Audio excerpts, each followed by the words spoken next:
لله جميعا ولا تفرقوا واذكروا نعمة الله عليكم إذ كنتم أعداء فأصبحتم بنعمته إخوانا. حاضرین حضرات اور جناب اور ہمارے حضرات ہمارے کرام میں آپ حضرات سے گزارش کرتا ہوں کہ اللہ جل شانہ نے قرآن پاک کے اندر ارشاد فرمایا وہاں پر سیدھے دکھا دینا ضروری ہے سب کلمہ اللہ کی رسول سے مضبوط کرو ولا تفرقوا وتفرقوا واذكروا نعمة الله عليكم والله کی نعمت کو یاد کرو اس كنتم أعداء فألف بين قلوبكم فأصبحتم بنعمته إخوانا.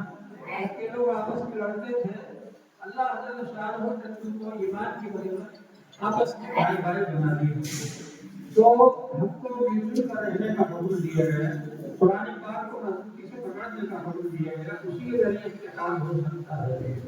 دوسری بات یہ کہ حضور پاک صلی اللہ علیہ وسلم نے ارشاد فرمایا المؤمنون كالرجل واحد ان اشتكى عينه اشتكى كله وان اشتكى راسه اشتكى كله. سب ایمان والے ایک انسان کی طرح ہے. اگر کسی انسان کی آنکھ میں تکلیف ہوگی پورا بدن تکلیف محسوس کرتا ہے. اگر سر میں تکلیف ہوگی پورا بدن تکلیف محسوس کرتا ہے. اسی طرح ہمارے معاشرے کے اندر اگر کسی ایک شخص کو بھی کوئی تکلیف ہو تو سب کو اس کی تکلیف محسوس کرنا چاہیے اور اس کی مدد کے لیے کھڑے ہو جانا چاہیے. حضور پاک صلی اللہ علیہ وآلہ وسلم نے ارشاد فرمایا اللہ فی عون العبد ما كان العبد في عون اخيه. اللہ تعالیٰ اس بندے کی مدد کرتا رہتا ہے جو اپنے بھائی کی مدد کرتا رہتا ہے. تو یہ جو حدیث ہے وہ قرآن پاک ہے اس پر عمل کا ایک نمونہ جمع علماء ہند ہے جو عرصے دراز سے کام کر رہی ہے.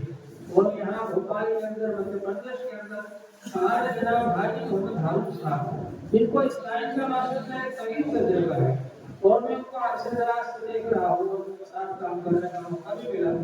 تو اللہ جل شانہ نے ان کے اندر بہت ساری صلاحیتیں رکھی ہے اور مہارت رکھی ہے اور اس طرح سے وہ اس کام کو انجام دے رہے ہیں. تو ہم سب کو یہ کوشش کرنا چاہیے کام زیادہ سے زیادہ آگے بڑھے. ماشاءاللہ قرآن نے بہت صحیح انتخاب فرمایا ہے اور آئندہ بھی ہم سب کندھے سے کندھا ملا کر ایک دوسرے کے ساتھ کھڑے رہیں.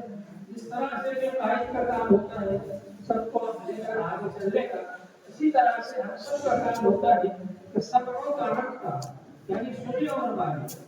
اگر ہم سنتے اور مانتے رہیں تو اس امت کے اندر اجتماعیت ہوگی اور جماعت کے اندر اجتماعیت ہوگی تو امت کے اندر اجتماعیت ہوگی اور انشاءاللہ تعالی ہم پوری امت کی خدمت کر سکیں گے.